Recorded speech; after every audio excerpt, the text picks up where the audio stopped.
ધાનેરાને બનાસકાંઠામાં રાખીને જ જંપીશું। ગઈકાલે 29મી જાન્યુઆરીએ રાત્રે જડિયા ગામના ગ્રામ્યજનોએ હનુમાન મંદિરે એકત્રિત થઈને આરતી કરી હતી અને સરકાર પ્રજાની લાગણીઓને સમજે તેવી પ્રાર્થના કરી હતી। ધાનેરા તાલુકાના લોકો ગાંધીનગર જઈને વિધાનસભાનો ઘેરાવો કરશે એવી ચીમકી પણ ઉચ્ચારી હતી। ધાનેરા તાલુકાને બનાસકાંઠા જિલ્લામાં ફરીથી સમાવેશ કરવાના મુદ્દે સ્થાનિક લોકોનો વિરોધ દિવસે ને દિવસે વધી રહ્યો છે। છેલ્લા 28 દિવસથી ચાલી રહેલા આ વિરોધ પ્રદર્શનમાં સ્થાનિક લોકોની માંગણી છે કે તેમના તાલુકાને બનાસકાંઠા જિલ્લા સાથે જ રાખવામાં આવે। આ આંદોલન હવે ધીરે ધીરે વધુ તીવ્ર બનતું જાય છે અને લોકોની લાગણીઓ પણ વધુ તીવ્ર બની રહી છે।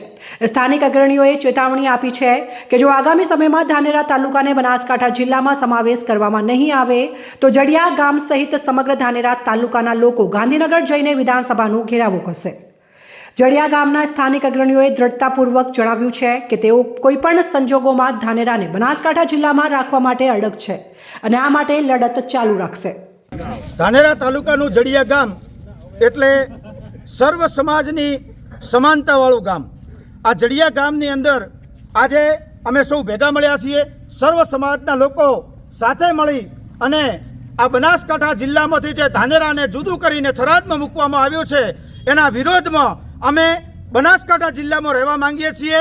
એવા સમસ્ત જડિયા ગામનું સમર્થન સાથે આજે બનાસકાંઠા જિલ્લાને અમે ધાનેરાને બનાસકાંઠા જિલ્લામાં રાખે એ વતી સરકારશ્રીને વિનંતી કરીએ છીએ। પાલનપુર કલેક્ટર સાહેબને વિનંતી કરીએ છીએ અને સીએમ સાહેબને વિનંતી કરીએ છીએ કે ગામડે ગામડેથી આવો જુવાળ ઊભો થાય અને આ જુવાળ ગાંધીનગર સુધી ના પહોંચે એ માટે આપને વિનંતી કે આ બનાસકાંઠાની અંદર ધાનેરાનો સમાવેશ કરવામાં આવે। મારું નામ દલપતભાઈ ઓબાજી રાજગોર, ગામ જડિયા, તાલુકો ધાનેરા, જિલ્લો બનાસકાંઠા। અમે આજે જડિયા ગામના સમસ્ત સર્વે સમાજના લોકો હનુમાનજી દાદાના સાનિધ્યમાં ભેગા થયા છીએ। ત્યારે અમારા ગામજનોની એક જ માંગ કે અમારો જિલ્લો બનાસકાંઠા અમારે વાવ થરાદમાં જવું નથી કોઈ પણ હિસાબે। અને આપણા ગુજરાતના લોકલાડીલા મુખ્યમંત્રી એમને અમારા હનુમાન દાદા સદબુદ્ધિ આપે કે અમને અમારા બનાસકાંઠામાં જ રાખે।